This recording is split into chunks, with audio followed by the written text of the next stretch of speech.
हमारे साथियों ने, हमारी बहनों ने बहुत अच्छी बातें आपके बीच में रखी। बहुत अच्छी बात हमारे वक्ताओं ने रखी, बहनों ने रखी, और आपने भी सुना, समझा, सब कुछ किया।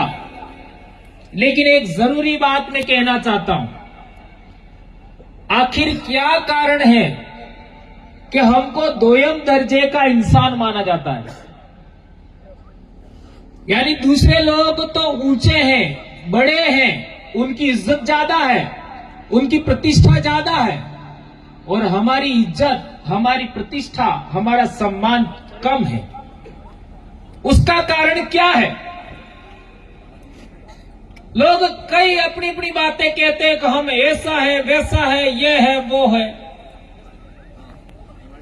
और हमारे समाज को थोड़ा कमतर आंका जाता है, नीचा आंका जाता है।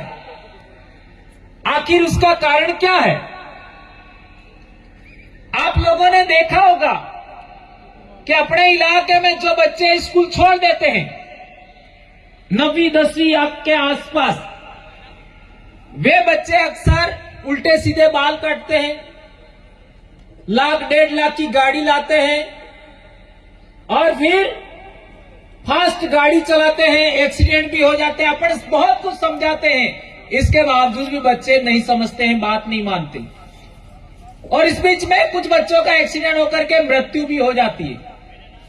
ये पूरे आदिवासी बेल्ट के अंदर आप किसी भी राज्य में चले जाओ, मध्य प्रदेश में जाओ, यही समस्या मिलेगी।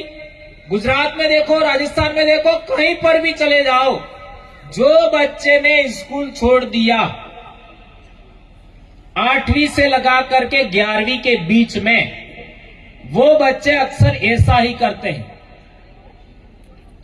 क्योंकि वे बच्चे अपने आप को पढ़ाई के काबिल उन्होंने नहीं माना, यानी वो उस योग्य नहीं बन पाए, तो वह दूसरे मामले में कंपटीशन करते हैं। हमें हो कहीं कम हो, हम किसी से कम है क्या?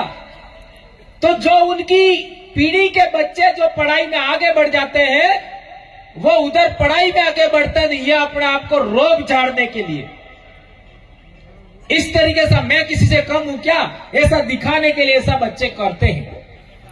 उसका कारण क्या है?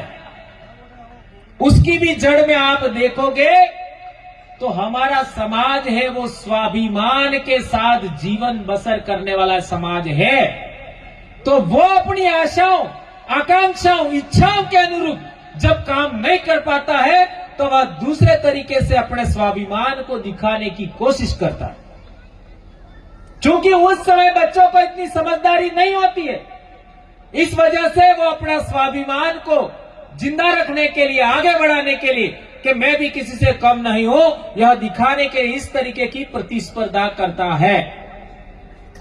तो मैं कहना चाहता हूं, पहली बात तो हमारे बच्चों को पढ़ाई करनी है, और जितना पढ़ सके उतना पढ़ाना है। हमारी बहन शांता ही ना बता रही थी पढ़ाई के बारे में। यह बात आप हमारे आने से पहले भी दूसरे साथियों ने कहा होगा, हमें हर बेटी को पढ़ाना है, हर बच्चे को पढ़ाना है, और यदि बेटी को पढ़ाओगे तो बाप का परिवार भी देखेगी और अपना परिवार भी देखेगी। इसलिए जितने साथी यहां पर आए हैं, अपनी बेटियों को पढ़ाना ही है। इस इलाके के अंदर हमारी पढ़ाई का स्तर बहुत कम है, कोटड़ा की हालत तो और ज्यादा खराब है। वहां के स्कूल और चिकित्सालयों के क्या हालत है, अखबार में आता है। मुझे हैरानी होती है कि आदिवासी बच्चे कितने बड़ी बड़ी पढ़ाई कर रहे हैं, कितने बड़ी बड़ी नौकरियां ले रहे हैं, और इस इलाके में हमारी बेटियां बेचने की नौबत आ रही है। दोस्तों, अखबार में छप के आता है कि आदिवासियों ने अपनी बेटी को बेच दिया। पिछले साल या कुछ महीने पहले अखबार में आया था। ये कोटड़ा जाडोल के बेल्ट में ये बात सुनने में आती है। और अभी अभी गुजरात के वलसाड़ से एक बात निकल के आई कि 15 से 19 साल के बीच की बेटियों का बच्चा हुआ। अखबार में छप के आया, यानी हमारे बच्चों की हम लोग टाइम पर पढ़ाई नहीं करते हैं, उनको पाठ पढ़ना नहीं आता है, तो फिर वो बच्चे दूसरे कामकाज में गतिविधि में संलग्न हो जाते हैं। इसके बाद हम लोग अब बच्चा मान नहीं रहा ऐसा करके शादी करा देते हैं। इससे हमारे बच्चों पर बहुत असर पड़ रहा है। बच्चों में खून की कमी हो रही है, उनका लंबाई नहीं बढ़ रहा है, शरीर का विकास नहीं हो रहा है, हमारी नस्ल है वो कमजोर हो रही है। इस बात का आप सबसे ज्यादा ध्यान देना है। रही बात हमारे इलाके में जनजागरण की, तो मैंने जो सवाल खड़ा किया कि हमको दूसरे लोग दोयम दर्जे का क्यों मानते हैं और वो अपने आप को ऊंचा क्यों मानते हैं, तो उसके लिए ज्यादा कुछ देखने की जरूरत नहीं है। किताबों में क्या लिखा ये महत्वपूर्ण कम है, शास्त्रों में क्या लिखा ये महत्वपूर्ण कम है। हमारे जीते जी कौन हमारे साथ कैसा व्यवहार कर रहा है, यह अनुभव बहुत बड़ा है दोस्तों। ये बात समझना होगा। किताबों में किसने क्या लिखा, शास्त्रों में क्या लिखा, हमारे जीते जी हमारे सामने हमने हमारे जीवन के अंदर कौन इंसान हमारे साथ कैसा व्यवहार करता है, यह अनुभव बहुत बड़ा है। इस बात को आप याद रखिए।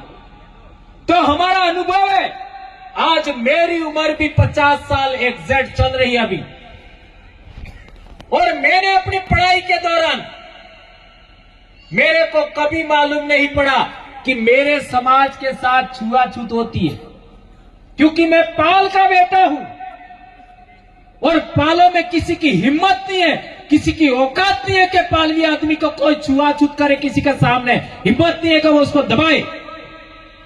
और हम तो ऐसी पाल के रहने वाले हैं जिस पाल ने डूंगरपुर के दरबार को भी शरण दिया था, हम उस पाल सुराता के लोग हैं। तो मेरी पढ़ाई के दौरान कभी मेरे को पता नहीं लगा कि मेरे समाज के साथ ऊंच नीच का व्यवहार, छुआछूत का व्यवहार, भेदभाव कोई दूसरा समाज करता है, ये कभी मेरे को मालूम नहीं पड़ा। और जहां तक पढ़ाई की बात करो, मैं किसी भी क्लास में चौथे स्थान पर कभी नहीं आया। मेरा सरकारी नौकरी होने तक पहला, दूसरा, तीसरा स्थान ही मेरा रहा, और जैसे जैसे बड़ी क्लास में आया पहला स्थान ही मेरा ज्यादा रहा है। 12वीं में भी पहला स्थान, एसटीसी में भी पहला स्थान, बीएड में पहला स्थान और कॉलेज में मेरा दूसरा स्थान। ऐसी मेरा पढ़ाई रहा। तो मेरे को कभी मालूम ही नहीं पड़ा कि मेरे अपने समाज को दूसरे दर्जे का माना जाता है, छुआछूत बरती जाती है खान पान के मामले में, कभी मालूम नहीं पड़ा। लेकिन जैसे ही मैं नौकरी लगा,